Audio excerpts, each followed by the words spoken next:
grateful to have the opportunity to speak with you. And to start, I'm going to hand it over to Aryan to talk about the identification part. Thank you, Sense. I will now be talking about the identification part of our process. In our initial meetings, each of us was supposed to come up with 2 problems that are related to the ocean. We listened to each other's ideas and voted on the problem overfishing. Fish are helpful to the environment, but they are being captured to death. I will now hand it over to Russell to talk about the design part of our project. Thank you, Neil. As Ayan said, I will be talking about the design part of our project. So to come up with the solution of overfishing, it wasn't that easy. First, we came up with the idea of using underwater drones, but then we realized that they were too costly and inefficient to use them. So then we continued researching and found the submarine. But then again, it was too costly. It was efficient, but it was too costly to use it. So then we found what we thought was the best idea, a sonar radar. We thought it was the best for 2 reasons. First, it's not that costly, and second, it's very quick. It can do like everything in like 5 minutes. The sonar radar will detect fishing boats in marine protected areas. Now I'll hand it over to Yvonne to talk about the prototype. Thank you, Rushel. I'm going to talk about how we created our prototype. We developed the idea of using sonar radars to overcome overfishing. We know that large shipping vessels can capture more fish at once, which is one of our main causes for overfishing. Our plan is for a Coast Guard boat to deploy sonar radars into marine protected areas. The Coast Guard will get a signal once the sonar radar detects a large shipping vessel in the marine protected area. The Coast Guard will increase patrol boats in the area that the large shipping vessel was last detected, which will hence stop overfishing. Now let me show you our prototype. This is the Coast Guard boat. This is the man deploying the sonar radar, and this everything around it is the marine protected area. Thank you. Now I'll hand it off to Myra to speak about the iterate part. Thank you, Yvonne. I will be talking about the iterate part of our project. We created this survey to share our innovation project idea with our family and friends. 90% of them agreed that overfishing is a problem that should be addressed to protect marine ecosystems. Also, 90% of people agreed that overfishing is a problem. I'll now hand it over to Swan to talk more about the iterate part of our project. Thank you, Myra. On top of getting feedback from the surveys, we were advised from the qualifiers to seek professional advice. Through a family reference, we found Dr. M.J. Kumar, and we were lucky enough to get this Zoom call with him.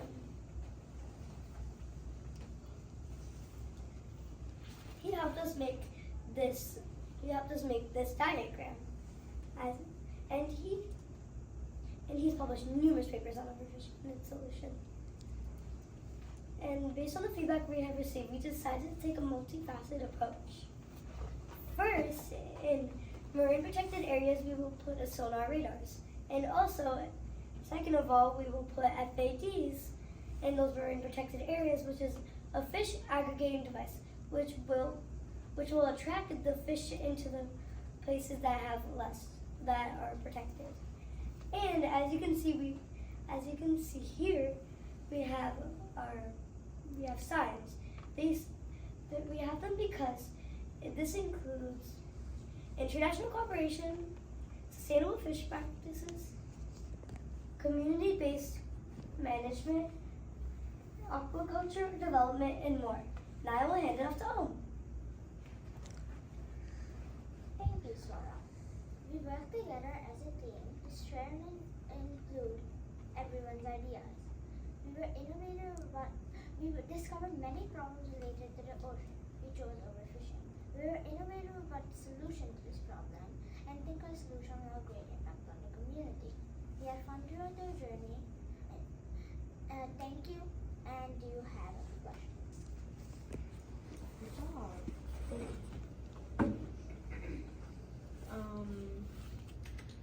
see. So you said the Coast Guard would be who would be in charge of this? Yes. His boat or her, or here or her, whoever the Coast Guard is, we'll deploy them into marine protected areas. Do you know if they have any current things, solutions for overfishing that exists? So people have, like lots of people are trying to stop overfishing because fish are very important to our environment, and it also helps us, it's part of the food chain too. And the thing is that fish are less, and people have done like on his side it says aquaculture development. They're planning more like, because when a large shipping vessel comes, it can't only just take fish, it can swallow up marine life like snails, crabs, coral, and other sea plants and other marine life. Like he says, people are now planting ocean plants into the ocean to help the ocean plant population grow too, instead, because fish need a home. Without a home, they can't stay anywhere. So where would I find the zones that are protected habitats? You would find those in like the places where there are like a lot of fish. We put like marine protected areas like in those places, like those protected areas, and those areas like they'll be allowed to fish, but overfishing is a problem. Not fishing is not the problem. Overfishing is a problem. So well, like as Suara said, the FADs, they will attract them, and like so they're basically put the marine protected areas and where there's a lot of fish. In addition to him, marine protected areas are found, like the government has marine protected areas in specific areas with less fish. And also, like he said, FADs, he also said that they're used to like it attracts fish. He's correct. In addition to him, it also makes a zone for the fish to breed and create multiple of their kind.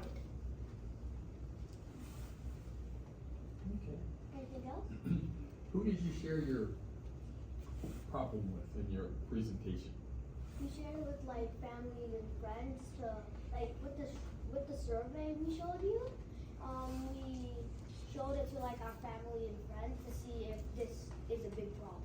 And in addition to science, we also met with a marine biologist named Dr. Jay Kumar. Okay.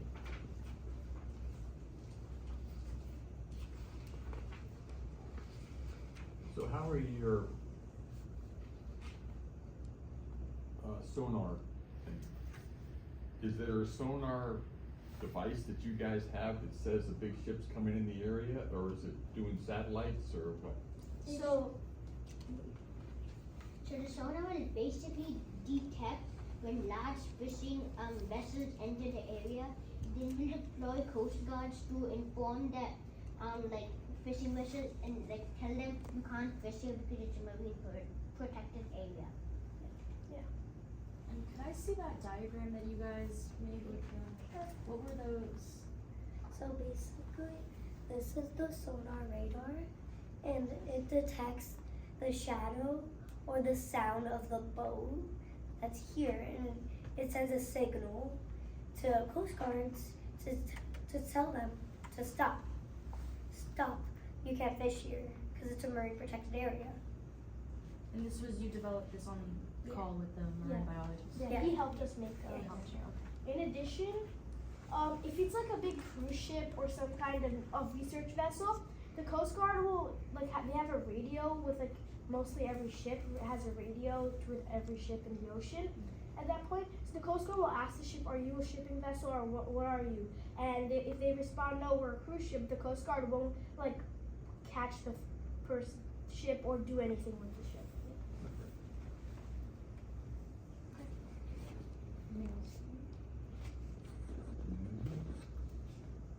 I think we can move on to your lab.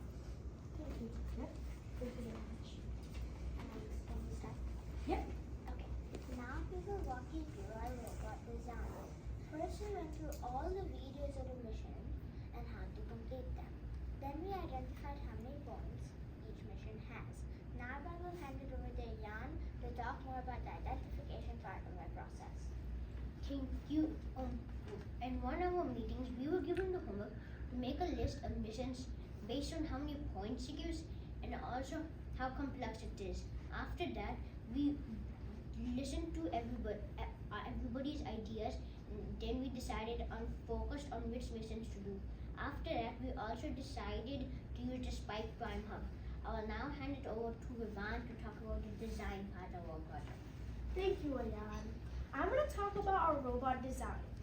We followed the instructions from the competition-ready modules and engineering notebook to help us build different robots with different attachments. We also learned how to write the code to make the base robot and attachments work. In addition, we tested the base robot and attachments to see how they would help us with our missions or what they could do. Now I'll hand it over to Swara to talk about the create part. Thank you, Vivon. Before, our robot was very big and bulky, and it wasn't very great because it would collide with everything, collide with the missions. But now it's sleek and slim, so it's easier to go through. This attachment can do multiple of our missions. We have 5 attachments in total with their own purpose, and they're easy to put in and take out. Now I will hand it off to Myra. Thank you, Swara. As Swara mentioned, we have around 4 to 5 attachments. And since we have limited time to complete so many missions, we wrote the code to complete multiple missions with only 1 attachment and save time on swapping attachments. After we wrote the code, we tested it on the board numerous times, and one challenge that we faced was alignment of the robot on the board. We had to update the code and alignment multiple times to get the missions completed. Another challenge that we faced was the code not working the next day. We worked on the position of the robot and marked the position and remembered it in our head so that the code can work. I'll now hand it over to Lucio to talk more about the motor challenges that we faced. Thank you, Myra. As Myra said, I will be talking about the motor challenge that we faced. As you see in our robot, before, these motors that we placed over here weren't the same. But at first, we didn't even know we had a motor problem. We just realized that our codes weren't working as well as they were before. So then we researched on why our codes weren't working that well, and then we figured out that the motors were burning out. Then to solve this problem, we bought new motors, and one of our teammates had extra motors, so we just used those motors, and the motors that we bought were extras. Now I'll hand it over to Sahaj to conclude. Thank you, Lucia. In Lego League, we had lots of fun building the attachments, but we faced one problem. They would break. But instead of blaming each other, we'd be collaborative about it and work together to build it again. A few weeks ago, we did a few scrimmages and did really good and ended the day with a cookie party. Thank you, judges, for giving us the opportunity to speak with you. Do you have any questions? Great job, guys. So do you use any sensors in your robot? No. So we have a reason. So first let me start with the color sensor. The reason we didn't use the color sensor, there were 2 reasons. There was lots of blue on the mat, which would trigger the color sensor, even because some missions are blue, and if we don't want to hit it, it will trigger even when we're running the robot. Another reason is there are multiple colors on the robot. There's a red, there's a gray, there's a yellow, there's an orange, and whatnot. The reason we didn't use the touch sensor is some missions we do have to collide with other missions, so it can result in it going. For example, when we're doing submersible, it collides with sonar discovery, and if the touch sensor hits it, it would automatically stop our mission. We didn't use the motion sensor because it would randomly. We had one module in the competition ready modules where we had to use a test a robot and use the distance sensor, but the distance sensor always would not work because at one point it would stop at seeing something else, which is not what we needed to see. And if that happened in our game, in our robot game, that would not give us the points we want and the missions we want to do. In addition to that, in our robot, since it's so slick and small, we have to be perfect with our positions. Otherwise, the code doesn't work. So, but if we use a distance sensor, color sensor, gyro sensor, or any sensor, the problem would be that while it's moving, if it's even a slight inch off, which is the same thing right now, but it has to be even more accurate than before. Because if it's not, the code would automatically stop, go into different positions, and would not work for us. Yeah, that's a good explanation. Anything else? How many prototypes did you go through before you got to your final design? So the prototype that we got was, before this we had like about 3 prototypes. As Yvonne said, one of the prototypes were like really big. Well, actually we had two prototypes, but both of them were like really big. So like when we did it, like the missions, like it collided with everything. See, like before the robot was like this big. So we made it look for that sort of thing. In addition, the competition ready module had 2 robots. The first robot was really tiny. It was good for missions, but it didn't have a lot of space for different attachments. And the big robot, it was very bulky and space for a lot of attachments, but it would constantly collide with everything. We realized, why not make it a little big and a little small, and make it like the bigger one so it can fit more attachments, but not big, but make it like the smaller one small, but it could fit many attachments. So how many times do you leave home? About like 8 or 9 times. Yeah. And how many missions do you go? Or have? So we are doing, no, I don't remember our count missions, but I know that we're doing Shark, we're doing Coral Mystery. We are doing missions, but sometimes we can't get them. So We're doing Yeah. 10 codes, and there's like a lot of codes. There's a lot of missions in one. Yeah. Like I got this code that we're starting with. Yeah, so There's that one 3 in has one. like sort of like 4 missions. There's a lot of That missions. is best, but some missions we don't complete fully. Like let's go with the research vessel. We don't collect all of those objects, but we do for the water sample. we also, in addition to Ayan, we collect the trident. And we don't put, if the water sample comes into our home area, we may like put it, we have it in a specific area on a different attachment that's under the boat. When it collides with the mission, the water sample will, yes, that's the attachment. Thanks, Iswar.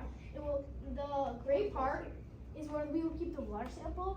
But the thing is, we won't do the trident because we're doing the trident after the boat sending. So it will be hard to make a new code and put it in. And in addition to that, again, the boat, we are filling it up, but we're doing almost all of the items to put in the boat. We just don't put them in the boat. Triton, we do both parts of the Triton. We do plankton. Water sample. Oh yeah, right. We do also do the water sample, but we were working on a code for seabed. We don't know if we'll be doing that. Do you know around how many points you normally get? Or you gain? 300, like 85 at our best. Yeah. We're like around the 300 right now. In our regionals qualifier, our highest score, I'm pretty sure 280. 240. Sorry, my bad. 240. Yeah, and when we practiced at the table, I think it was yesterday before before this qualifier, we got 285. Then we also got 305, but 305 was our highest. But if we calculate all our missions, in total around 385, right? Yeah, 385. 385 or 285? 385. Would be their best. We haven't accomplished that. Yeah, we're planning to. All right. We You're already fine. got That's this. good. Anything else? Not for robot. Yeah, is there anything else you guys wanted to share with us? Nothing like We want to know what price is. Oh, wait, right. One thing. Here, see this front part? See how there's only one motor rather than this? Before there used to be 2 motors. This wasn't connected. Both of these were separate parts and 2 motors were using it. But then we realized it was hard to code that and it wouldn't help us with a lot of missions. So instead, we made it 1 motor, and it took us a long time to figure out how to connect everything. But once we finished, it was able to do a lot more missions. In addition to him, we used to have 2 different motors, right? the problem, like he said, it would not help us with our mission. Also, it wouldn't go down at the same time. Like for example, if you have like a crane arm, it would go down at once. But this was 2 different motors, so we had to have like a second code to make it go down at the time. But that was really hard to calculate. So we just realized, why not just put it on one arm? It would be easier. So you mentioned before that you were burning out motors. Do you know why you were burning out motors? Yes, because we were using it a lot. Yes. So we're running fast too. Actually, before the scrimmage, right, a long time ago, we only had done 3 dry runs, and back then the robot motors weren't burn out a lot because we were doing separate missions and, like I said, 3 dry runs. After that, we started doing dry run. At the beginning, we practiced everyone's missions once or twice, and then we do more and more, and then we do dry runs until the end of the day, until we noticed that they were burning out, and then we realized that we should do a little less dry runs, not as many. Okay. Do you all know how to code? Yes. We all coded every mission. So how did you divide that work? So we realized that, for example, me, him, and her on the same side, right? He has other things to do on Tuesday like me. So we realized if we can't do it on Tuesdays, the other side can. So we divided our sides into 2 groups, and we used to meet, for example, on Wednesdays everyone's available. So for one side would have it before the other side.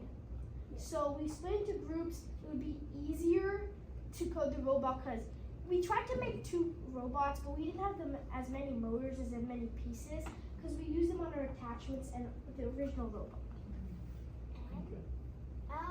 While doing missions, how to divide up the missions of which each person, because not multiple people can run the same mission. So instead, we decided that we would give each person an almost equal amount, or if a specific person worked on a specific code a lot, then while the others weren't there, we just give that mission to this person. Yeah, in addition to this was in the beginning of our coding. Each of us had like one assigned mission, and we were making a code. But then we realized if we launched one code for every mission, it would be too many. So when one code was working, we tried to start another mission in that same code. Okay. So are you a school team or a community team? Community. So I know Rushel from like we were 2 years old. We've been friends since then. Swara and Ayan, both of them are my neighbors. So Rushel was interested in doing Lego League, and so were Swara and Ayan. So before this team, actually, we didn't have Sahej and Owen when we did Explorer, but then Sahej was interested too, and Owen was in another team, but he wanted to challenge, not Explorer again. So Owen joined our team, and I know my mom and dad know Owen, and I know Owen too. And then I know Sinji because he was in my class for 2 years. Sahej was in my class for 2 years, and Swara knows Myra. So yeah. Okay. So in conclusion, we were all his friends. So Yeah, basically. We were all just friends. And now we're all friends. So is this your first year as a Lego team? Yes. For this robotics, it's our first year. We are a rookie team in challenge, but we did Explorer last year. Yeah, but with different people. Okay. Yeah. All right. Well, good. Glad that you continue.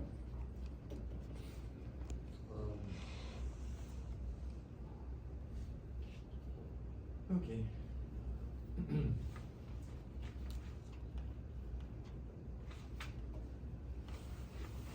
Were there some missions you decided you weren't going to try at all because of Yes. logistics? So like some missions we had, so for mission 15, we had to collect lots of objects around the field, so we didn't want to do that, so we just left it. But then when we were coding, we decided we were close to it, so why not just do it? Like the water sample, we drive backwards for raise the mass, so we hit water sample on the way. And another one, we can go So for Raise the Mass, like Ayan was saying, actually that was the first mission to ever be accomplished by us. It was accomplished by the big bulky robot before this one, and it worked. But then we decided it's a little hard to get the position, and we didn't do it for scrimmage. I think we did it for the competition for the qualifiers. We did it for But we used a different code. We used actually the third code to be made for that mission. we had a lot of code. We had Another one is feed the whale, because we would have to go around and collect the krill. We were gonna do cleanup, but then it took a while for us to do it, and we wanted to get the mission done instead of cleaning it up. And because you have to get a real precision, because otherwise if you do it too hard, the whale will fall over and all the krill will come out and you won't get any points. So we didn't try it. And there's also a time limit because there's only 2 minutes and 30 seconds to do a lot of missions, so we couldn't have time to do it. In addition to Swara, this like our robot, we had all these wheels. Before we had something here, but we noticed it would collide with other missions and it wouldn't let us fully extend the arm. And it would but when we started, we thought about cleanup, but cleanup would take too long, and also it would sometimes stuff would get trampled in the wheels without cleanup. So we were not really, we were okay, we weren't thinking about cleanup, we weren't, and then we realized the robot can just go. Everything can hit along here where we go. So it doesn't really matter if we do cleanup. So we didn't do cleanup.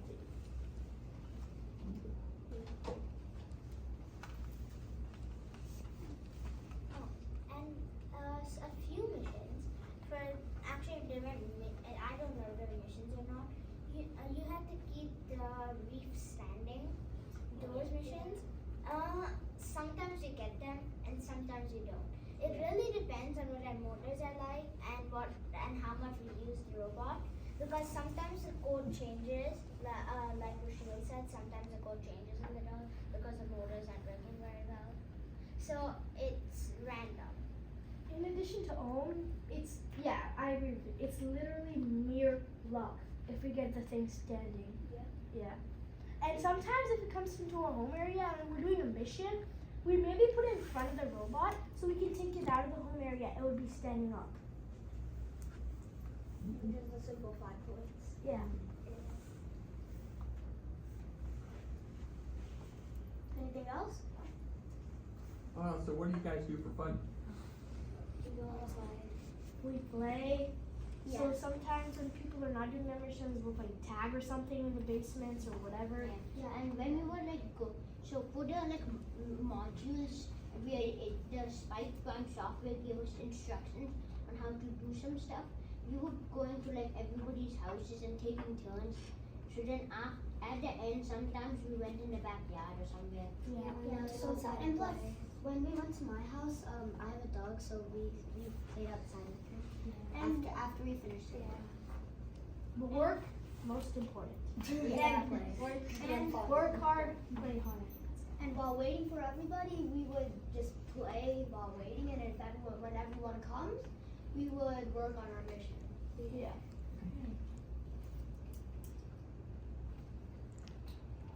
I think that's about it. I think so. You guys did great. Have so much fun. Good luck. Thank you very much. Thank you so much. Thank you for your time. Yep, of course. You're welcome. You're good.